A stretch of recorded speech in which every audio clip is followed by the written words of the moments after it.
अब question number 23 के दूसरे क्वेश्चन को देखिए जो कि अथवा में दे के रखा है। आप चाहे तो इस क्वेश्चन को कर सकते हैं या फिर पहले वाले क्वेश्चन को, इन दोनों में से किसी एक को करना है। तो यहाँ पर देखिए क्या लिखा हुआ है, 300 किलोमीटर दूरी की यात्रा करने में यदि एक व्यक्ति 60 किलोमीटर रेलगाड़ी द्वारा और शेष दूरी बस द्वारा तय करता है तो 4 घंटे लगते हैं। ठीक है, यदि वह 100 किलोमीटर रेलगाड़ी से और शेष दूरी बस से तय करता है तो 10 मिनट अधिक लगते हैं। ठीक है, ये है मिनट्स। रेलगाड़ी और बस की क्रम से चाल ज्ञात कीजिए। तो हमें यहाँ पर क्या करना है, रेलगाड़ी और बस की चाल निकालनी है। तो हम यहाँ पर मान लेंगे, माना रेलगाड़ी की चाल, रेलगाड़ी की चाल x किलोमीटर प्रति घंटा, x किलोमीटर प्रति घंटा। यहाँ पर किलोमीटर और घंटा क्यों लिया, यहाँ पर देखिए जो दूरी है किलोमीटर में है इसलिए हमने किलोमीटर का यूज कर लिया, और घंटे क्यों लिया, यहाँ पर देखिए 4 घंटे लगते हैं, यानी कि यहाँ पर भी घंटे का यूज हुआ है तो हमें यहाँ पर भी घंटे का यूज कर लिया। ठीक है, तो ये हो गया x किलोमीटर प्रति घंटा। तथा बस की चाल, बस की चाल को हम मान लेते हैं y किलोमीटर प्रति घंटा। ठीक है, अब यहाँ पर देखिए जो टोटल दूरी है वो 300 किलोमीटर की है। एक व्यक्ति 300 किलोमीटर की दूरी जो है उसमें से 60 किलोमीटर रेलगाड़ी द्वारा तय करता है और शेष दूरी बस द्वारा तय करता है, तो उसे 4 घंटे लगते हैं। अब आप यहाँ पर ये देखिए, अगर बराबर का निशान हो तो क्या होता है, 2 बराबर 2 होता है, 4 बराबर 4 होता है। ठीक है, और मीटर बराबर मीटर होता है और किलोमीटर बराबर किलोमीटर ही होता है। ठीक है, और समय बराबर यानी कि टाइम बराबर टाइम ही होता है। ठीक है, तो यहाँ पर देखिए 4 घंटे यानी कि समय दे रखा है, तो हमें क्या करना है, समय के बराबर समय को ही लिखना है। तो यहाँ पर देखिए 4 घंटे है। ठीक है, तो ये हमारा समय हो गया। अब हमें इस तरह से यहाँ पर कोई समीकरण बनानी है जिससे कि यहाँ पर भी समय ही आ जाए। अब देखिए एक फॉर्मूला होता है, चाल बराबर दूरी बटे समय, चाल बराबर दूरी बटा समय। ठीक है, तो यहाँ से हमें क्या निकालना है, समय को, क्योंकि यहाँ पर समय हमने लिख दिया है और बराबर के दूसरी तरफ भी हमें समय को ही लेकर आना है। तो समय को निकालेंगे, समय को हम इस तरफ ले आए और इसको हम यहाँ पर ले आए, तो ये हो जाएगा दूरी बटे में चाल, दूरी बटा चाल हो जाएगा। तो हमें इस फॉर्मूले का यूज करना है। तो यहाँ पर देखिए जो 300 किलोमीटर दूरी थी उसमें से एक व्यक्ति 60 किलोमीटर रेलगाड़ी द्वारा तय करता है, यानी कि दूरी हो जाएगी 60 किलोमीटर और चाल क्या होगी, रेलगाड़ी की चाल यानी कि x। तो दूरी कितनी हुई, 60 किलोमीटर, और बटा चाल कितनी है रेलगाड़ी की, x किलोमीटर। तो x को नीचे लिख देंगे, प्लस करेंगे। अब यहाँ पर देखिए प्लस क्यों करना है, यदि एक व्यक्ति 60 किलोमीटर रेलगाड़ी द्वारा और शेष दूरी बस द्वारा तय करता है, ठीक है, यानी कि जो टोटल दूरी थी 300 किलोमीटर की थी।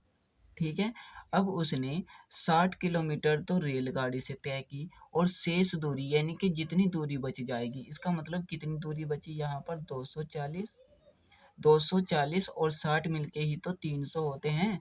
ठीक है, तो शेष दूरी हो जाएगी 240, यानी कि प्लस करके ही तो आया, तो यहाँ पर 240 हो जाएगी शेष दूरी और बटे में हो जाएगी चाल। तो शेष दूरी इसने कैसे तय की, बस द्वारा, और बस की चाल क्या है, y, तो बटे में y हो जाएगा क्योंकि दूरी बटा चाल। तो बराबर क्या आया, 4 घंटे। अब हमें इसको समीकरण 1 मान लेना है, ये हो जाएगी समीकरण 1। अब इसी तरह से हमें यहाँ पर करना है। यहाँ पर देखिए क्या पूछा है, क्या कहा है, यदि वह 100 किलोमीटर रेलगाड़ी से, ठीक है, यानी कि 100 किलोमीटर की जो दूरी है रेलगाड़ी से तय करता है, तो यहाँ पर लिखेंगे 100 किलोमीटर बटे में यानी कि दूरी बटा चाल। समय को निकालना है, क्योंकि यहाँ पर भी समय दिया गया है। क्या दिया है? 10 मिनट अधिक लगते हैं, तो हमें समय को ही निकालना है। तो ये हो जाएगा दूरी 100 किलोमीटर और रेलगाड़ी की चाल क्या है? यह है x। तो बटे में x को लिखेंगे प्लस यहाँ से कितनी दूरी बची? 300 में से 100 को घटा दिया तो कितने बचे? 200। 200 किलोमीटर की दूरी बस द्वारा तय की गई है, यानी कि शेष दूरी हो गई 200 और बस की जो चाल है वो है y बराबर 10 मिनट अधिक लगते हैं। तो पहले कितना समय लगा था? 4 घंटे का। ठीक है, 4 घंटे प्लस 10 मिनट अधिक लगते हैं। ठीक है, इतना हो जाएगा मिनट्स। ठीक है, अब हमें क्या करना है? मिनट को घंटों में बदलना है, क्योंकि यहाँ पर जो चाल हमने ली है किलोमीटर प्रति घंटा ली है। ठीक है, तो हम मिनट को घंटों में बदल देंगे, तो ये हो जाएगा 4 घंटे प्लस हो जाएगा। जब हम मिनट को घंटों में बदलते हैं तो 60 से भाग कर देते हैं, तो ये हो जाएगा घंटे। ठीक है, 10 छिका 60 हो जाएगा। तो यहाँ से क्या आएगा? 4 घंटे प्लस 1/6 घंटे। यहाँ पर एलसीएम ले लेंगे, तो 1 और 6 का एलसीएम 6 आएगा। 1 की गुणा तब तक करेंगे जब तक के 6 ना आ जाए, या फिर 1 का पहाड़ा तब तक पढ़ेंगे तब तक 6 ना आ जाए। तो हमारे पास 6 आएगा, 6 की गुणा ऊपर कर देंगे, ये हो जाएगा 24 घंटे प्लस 6 का पहाड़ा तब तक पढ़ेंगे जब तक कि 6 ना आ जाए। तो 1 आएगा, 1 की गुणा ऊपर कर देंगे तो 1 ही आएगा घंटा। तो 24 घंटे और प्लस 1 घंटे तो कितना हो जाएगा? 25 घंटे और बटे में 6। तो घंटे कितना है? 25/6। तो यहाँ पर लिख देंगे 25/6। ठीक है, यानी यहाँ पर भी हमने क्या किया? ये टाइम है और ये भी हमने टाइम में बदल दिया, क्योंकि दूरी बटे चाल होता है, और यहाँ पर भी टाइम हो गया। ठीक है, यानी कि टाइम के बराबर टाइम हो गया और यहाँ पर भी टाइम के बराबर टाइम हो गया। अब हम क्या करेंगे? इसको समीकरण 2 मान लेंगे। अब हमें क्या करना है? इन दोनों समीकरणों को हल करना है। आप चाहे तो इसको विलोपन विधि से हल करें, या फिर यहाँ से x का मान निकाले या फिर y का मान निकाले और समीकरण 2 में रख दे। ठीक है, तो मैं क्या करूँगा? यहाँ पर विलोपन विधि का यूज करूँगा। विलोपन विधि में क्या होता है? समीकरण 1 में हमें किसी ऐसी संख्या की गुणा करनी होती है जो कि दूसरी समीकरण में सेम टू सेम आ जाए। मेरा मतलब ये है, हम यहाँ पर समीकरण 1 में जो 60/x लिखा हुआ है, यहाँ पर किस संख्या की गुणा करें? 60/x में 60/x में हम कौन सी संख्या की गुणा करें कि हमारे पास 100/x आ जाए? अगर हम यहाँ पर 100/60 की गुणा कर दें तो हमारे पास क्या आ जाएगा? 100/x आ जाएगा। ठीक है, तो 60 से 60 कट जाएगा तो ये हो जाएगा 100/x। यानी हमें क्या करना होगा? पहले समीकरण में 100/60 से गुणा करनी होगी। तो हम यहाँ पर लिख देंगे समीकरण 1 में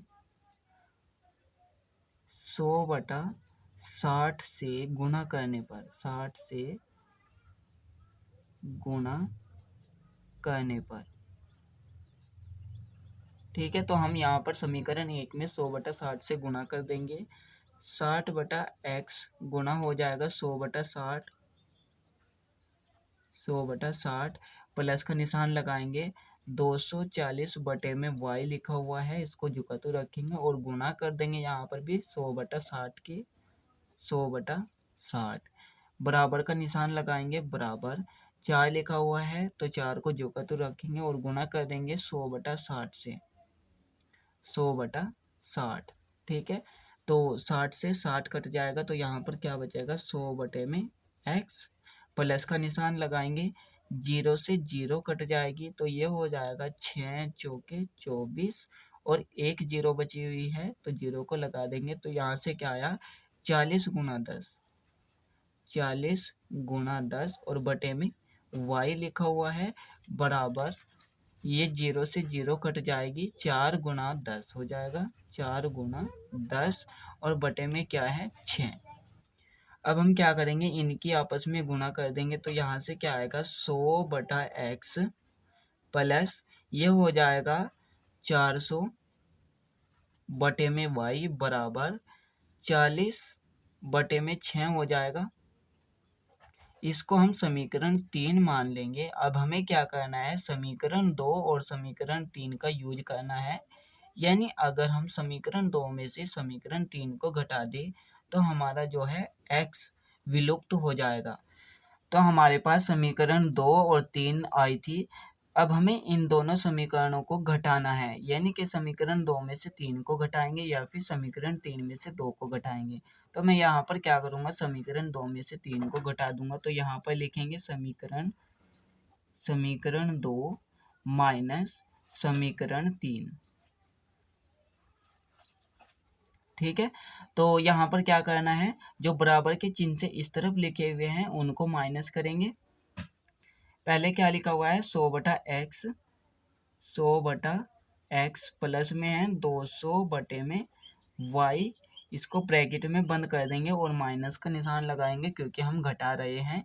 क्या घटाएंगे, 100/x, इसको भी ब्रैकेट में लिखेंगे 100/x प्लस 400/y।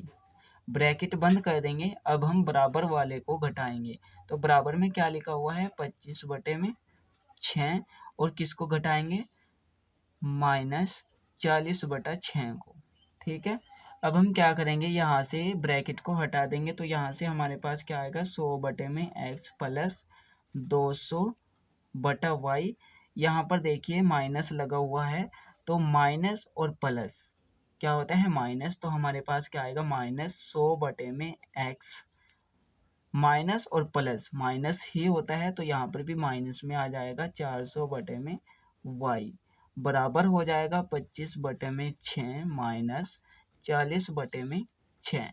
या फिर आप इस तरह से याद रख सकते हैं, जब भी हम किसी संख्या को घटाते हैं और वो ब्रैकेट के अंदर लिखी हुई होती है तो क्या होता है, जो भी संख्याएं ब्रैकेट में लिखी हुई होती है उनके चिन्ह बदल जाते हैं। जो संख्या प्लस में होती है वो माइनस में हो जाती है, और जो संख्या माइनस में होती है वो संख्या प्लस में हो जाती है। तो यहाँ पर देखिए हम इस संख्या को घटा रहे हैं, तो यहाँ पर प्लस है तो इसका चिन्ह बदल जाएगा, माइनस हो जाएगा। और यहाँ पर भी प्लस है तो इसका भी चिन्ह बदल जाएगा, ये भी माइनस में हो जाएगा। ठीक है, तो यहाँ पर देखिए 100/x प्लस के हैं और 100/x माइनस के हैं, तो ये कट जाएगा यानी 0 हो जाएगा घट करके। तो यहाँ से क्या बचा, 200/y और माइनस 400/y बराबर में क्या है, 25/6 है माइनस 40/6 है। अब हम यहाँ पर एलसीएम ले लेंगे और यहाँ पर भी एलसीएम ले लेंगे। यहाँ से एलसीएम हमारे पास क्या आएगा, y। ठीक है, या फिर आप ऐसा भी कर सकते हैं, क्योंकि यहाँ पर जो नीचे की संख्या है वो एक जैसी है तो हम इसको जुकतु रखेंगे, यानी उनमें से एक संख्या को ही रखेंगे। जैसे यहाँ पर y है और यहाँ पर भी y है तो हम इन दोनों में से एक को लेंगे। ठीक है, और जो ऊपर की संख्याएं हैं उनको हम जुकतु रखेंगे, और बीच बीच में जो प्लस का निशान है तो प्लस का निशान लगाएंगे, माइनस का निशान है तो माइनस का निशान ही लगाएंगे। ठीक है, तो यहाँ पर देखिए 200 लिखा हुआ है और यहाँ पर माइनस का निशान है तो हम माइनस का निशान लगाएंगे, 400 है तो 400 को जुगतु लिखेंगे, बराबर का निशान लगा देंगे। यहाँ पर भी देखिए जो नीचे की संख्या है वो एक जैसी है तो यहाँ से हम एक संख्या को लिखेंगे, ठीक है 6, और ऊपर वाली संख्या को भी जुगतु लिखेंगे। बट अगर इन दोनों के बीच में प्लस का निशान है तो प्लस का निशान लगाएंगे और माइनस का निशान है तो माइनस का निशान लगाएंगे, तो 25 माइनस 40 हो जाएगा। ठीक है, यहाँ पर माइनस का निशान है। अब देखिए प्लस और माइनस माइनस होता है, यानी कि हम क्या करेंगे, बड़ी संख्या में से छोटी संख्या को घटाएंगे। ठीक है, 400 में से 200 को घटाएंगे तो 200 आ जाएगा और बटे में y। अब यहाँ पर देखिए माइनस के ज़्यादा है तो माइनस का निशान लगा देंगे, बराबर का निशान लगाएंगे, बटे में 6 को लिखेंगे। ठीक है, प्लस और माइनस माइनस होता है, बड़ी संख्या में से छोटी संख्या को घटाएंगे, यानी 40 में से 25 को घटाएंगे तो 15 बचेगा, और यहाँ पर माइनस के ज़्यादा है तो माइनस का निशान आएगा। अब देखिए बराबर के दोनों तरफ माइनस के निशान लगे हुए हैं तो यहाँ पर माइनस से माइनस कट जाएगा। ठीक है, तो यहाँ से हमारे पास क्या बचा, प्लस के 200 बटे में y और बराबर में प्लस के हो जाएंगे 15 बटे में 6। अब हम इनकी वज्र गुणा कर देंगे, y की गुणा 15 से करेंगे तो क्या आएगा, 15y बराबर 200 की गुणा 6 से करेंगे तो कितना हो जाएगा, 2 6 12, 1200 हो जाएगा। 15 को हम दूसरी तरफ लेकर जाएंगे तो भाग में चला जाएगा, क्योंकि इस तरफ गुणा में है, तो ये हो जाएगा y बराबर 1200 बटे में हो जाएगा 15। अब हम 1200 को 15 से भाग करेंगे, 1200 को भाग करेंगे 15 से, यह हो जाएगा 15 अट्ठे 120, 120 में से 120 को घटाएंगे तो जीरो आएगी, ऊपर से जीरो को उतार लेंगे, 15 का टेबल जीरो बार चलाएंगे तो जीरो ही आएगा, और जीरो में से जीरो को घटाएंगे तो जीरो ही बचेगा। तो हमारे पास क्या आया 80।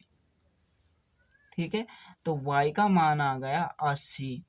ठीक है, y क्या थी, एक चाल थी, और चाल को हमने क्या में माना था, किलोमीटर प्रति घंटा में, तो ये हो गया 80 किलोमीटर प्रति घंटा। अब हम क्या करेंगे, y का मान क्या, तो समीकरण 1 में रखेंगे या 2 में रखेंगे या फिर 3 में रखेंगे। तो मैं यहाँ पर क्या करूँगा, y का मान समीकरण 1 में रख लूँगा। तो हमारे पास समीकरण 1 क्या थी, 60 बटे x प्लस 240 बटे में y बराबर 4, ये थी हमारी समीकरण 1। अब हम क्या करेंगे, जो हमारे पास y का मान आया 80 किलोमीटर प्रति घंटा, इस समीकरण में उसको रख देंगे। ठीक है, तो y का मान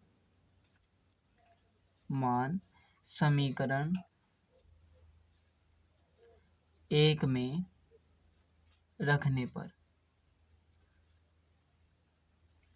पर ठीक है, यहाँ पर देखिए इस समीकरण को दोबारा लिखने की ज़रूरत नहीं है। ये तो मैंने यहाँ पर इसलिए लिखा है क्योंकि पीछे का जो पेज था वो कम पड़ गया था। ठीक है, तो यहाँ पर याद दिलाने के लिए कि यहाँ पर समीकरण 1 क्या थी, इसलिए मैंने यहाँ पर लिख दिया, तो इसको बार बार लिखने की ज़रूरत नहीं है। तो हम y का मान समीकरण 1 में रखेंगे। y का मान क्या आया था, 80 किलोमीटर प्रति घंटा, तो हम y के स्थान पर 80 रख देंगे। तो हमारे पास क्या आएगा, 60 बटा एक्स प्लस 240 बटा 80, y के स्थान पर 80 रख देंगे, बराबर 4 हो जाएगा। ठीक है, जीरो से जीरो कट जाएगी और यह हो जाएगा 8 तिया 24।